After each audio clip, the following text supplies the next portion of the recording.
Welcome. I'm really glad you're tuning in wherever you happen to be right now. My name is Melvet Hill, and I serve as the Executive Director of Connecticut's Commission on Women, Children, Seniors, Equity, and Opportunity.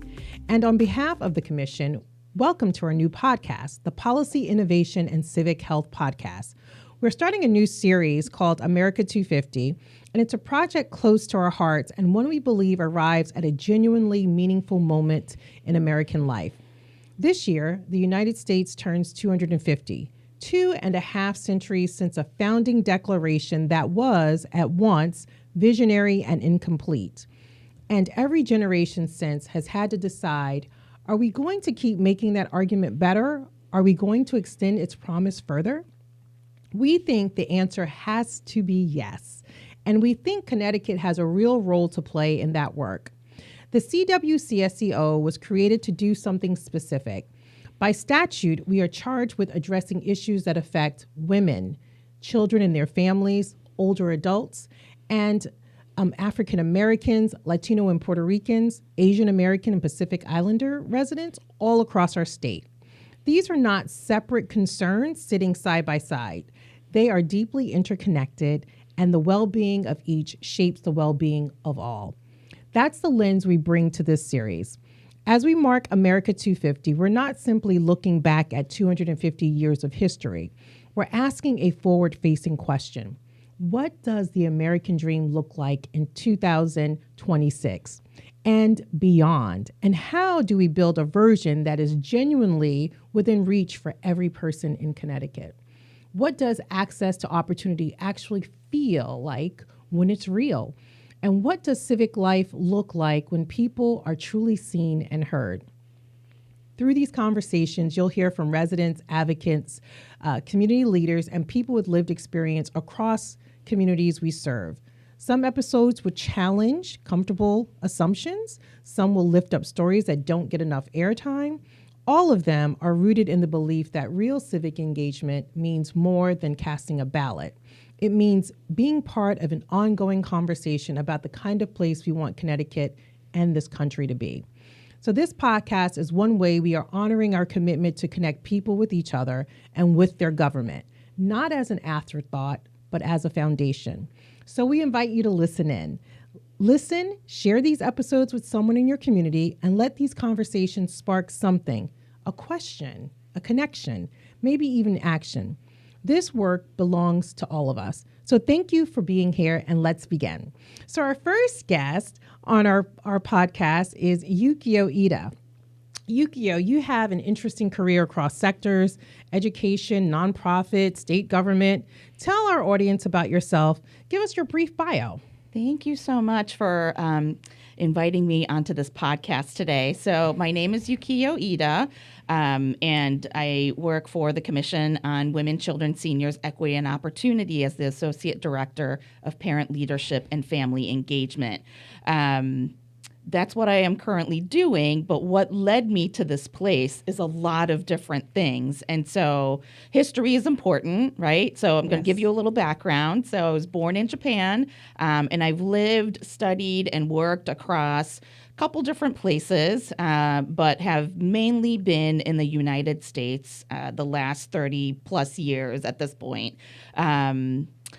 It's been an interesting journey to go back and forth and, between Japan and the United States, see where I'm from, where my new home is. Education here has been a really interesting opportunity in that, American history, to me, when I was growing up, was something that was a little far off, even though I lived here. And that's because I think I didn't see myself in that history for a very long time. And so at one point, early in my career, I became a teacher. And I think, some of that was because, one, I didn't see myself reflected in the educational system that I was in. And so I wanted to be that person for a lot of our students. And so I did end up teaching Japanese as a world language at a high school. And that led me to a lot of new experiences because the students that I was teaching, they were actually the ones that taught me to really embrace my Asian identity and feel okay and actually feel really good about being an Asian in America. And so that led me to a lot of different things. And I ended up at a nonprofit National Parent Leadership Training Institute, and dealing, not with the students at this point, but with the parents of those students, and, giving parents the tools that they didn't get to be able to understand the world around them, to understand how they fit in, and giving them the tools and actually just enriching, they have the tools, but enriching the tools that they already had, to be able to be a civic engaged family member.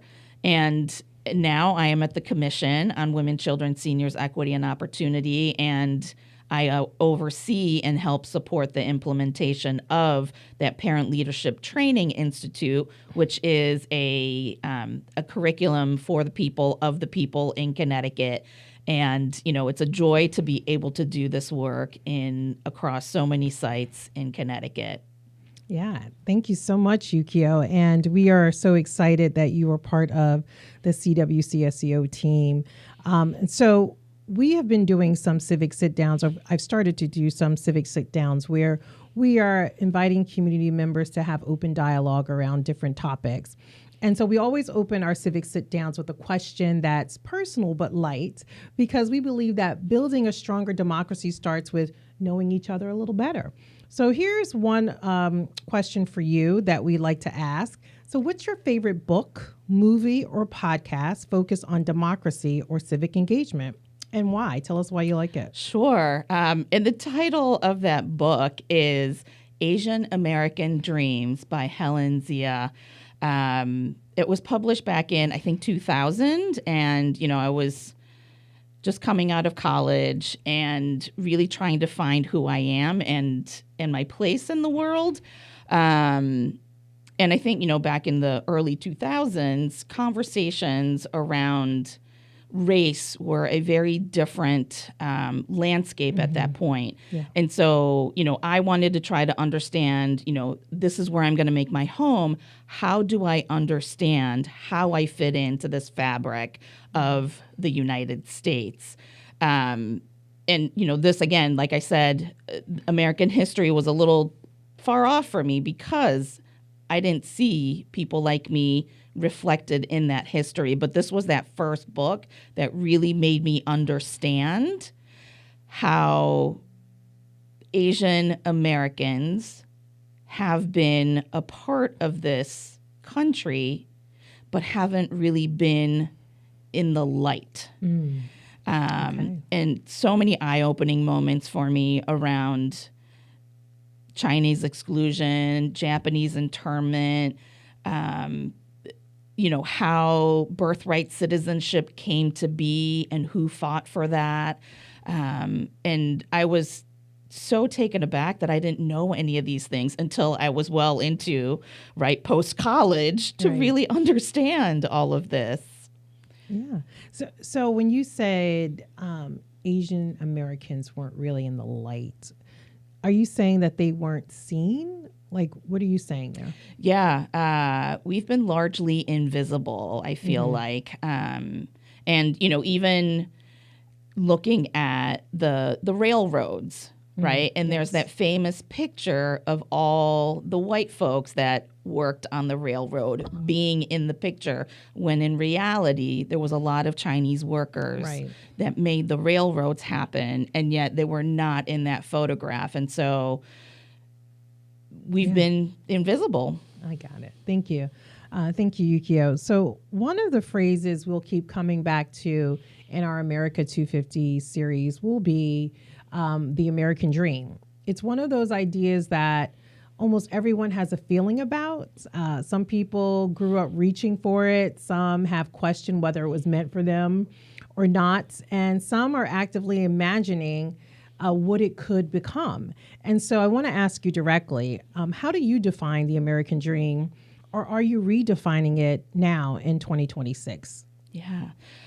That's a big question, and one that I've been mulling for a while. And I feel like every time I speak about this, it feels very different, depending on where I am or what I'm feeling or what I've just come across.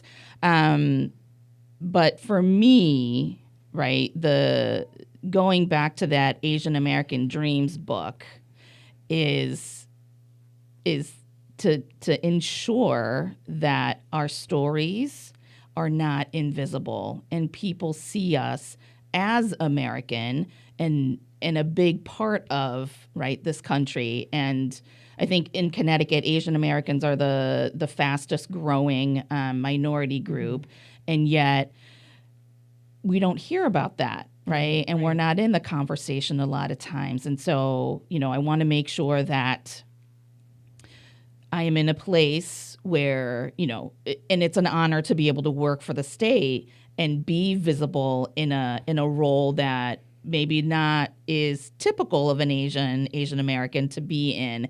And so I would love, to continue to lead in different ways and say, hey, here I am. This is what I'm doing. This is exciting work, right? In ensuring that every family, every child, every, community member has access to civics, has access to skills building.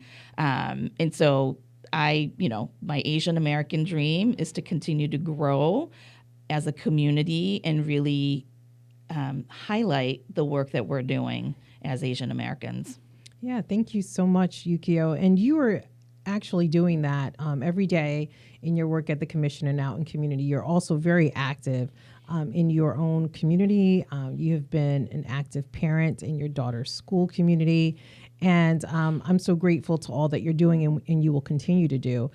So everyone, that's just a little snippet, a little taste of what this podcast around America 250 is going to be. That's a wrap for our very first episode. And I have to say, what a way to begin. Thank you to Yukio Ida, our first guest and my good colleague. But before you go, listeners, I would leave you with something to sit with over the next week or so, or until you hear our voices again. We asked our guests how they're reimagining the American dream. And now I'm asking you, what does it look like for you, your family, your community? What would you keep? What would you change? What would you build from scratch? We'll be back soon with our next episode, and trust me, you don't want to miss it. Until then, thank you for listening. Thank you for caring. And thank you for being part of this community we're building together. I'm Melvette Hill, and this has been a production of the Connecticut Commission on Women, Children, Seniors, Equity, and Opportunity. We are recording our podcast at the People's Place in Waterbury, Connecticut, with the talents of our good friend Raphael. Thank you so much. Take care of yourselves and each other. Until next time.